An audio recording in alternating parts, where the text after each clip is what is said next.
Les devis constituent une excellente façon de proposer vos services ou vos prix à des clients.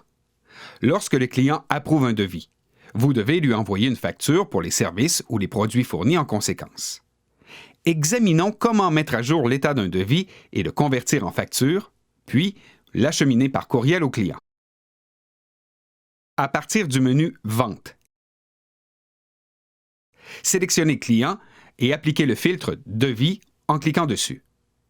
Tous les devis en cours d'examen s'affichent ici. Si un client communique avec vous pour approuver un devis que vous lui avez envoyé, vous pouvez accéder au devis en cours en cliquant sur ce lien. Vous voyez maintenant le devis en cours et en cliquant dessus, vous pouvez le consulter et y apporter des modifications avant d'en modifier l'état. Notez que l'état affiché en haut de l'écran mentionne actuellement « En attente ». Changez-le pour « Accepter » et saisissez le nom de la personne qui l'a approuvé ainsi que la date d'approbation. Sélectionnez ensuite « Enregistrer et fermer » pour confirmer la modification ou « Enregistrer et envoyer » pour aviser le client que le devis est maintenant accepté.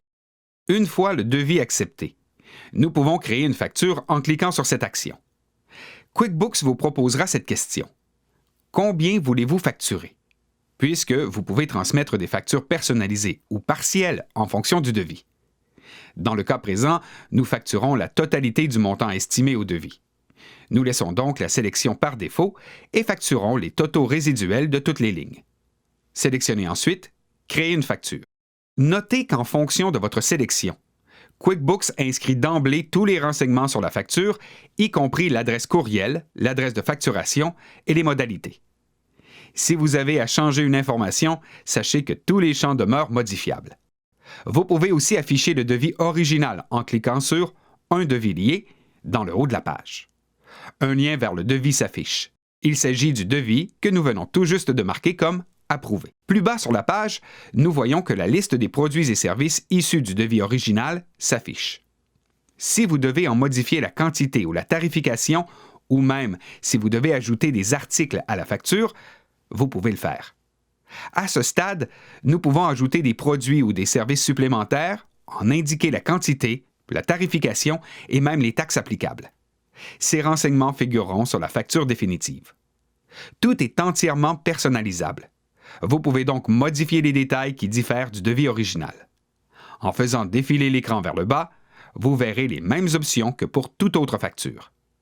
Lorsque la facture vous convient, vous pouvez enregistrer l'opération. Dans ce cas-ci, vous pouvez enregistrer et envoyer la facture au client par courriel. Vous pouvez voir le champ d'objet du courriel ainsi qu'un message par défaut. À droite, un aperçu de la facture s'affiche. Vous pouvez le passer en revue avant de le transmettre au client au format PDF. Sélectionnez « Enregistrer et envoyer » pour acheminer la facture à l'adresse courriel du client. Le devis est maintenant fermé et le client a un solde courant, soit le montant qui correspond à la facture que vous venez de créer à son nom. Utilisez les devis pour proposer vos services au client et générer une facture une fois les travaux approuvés.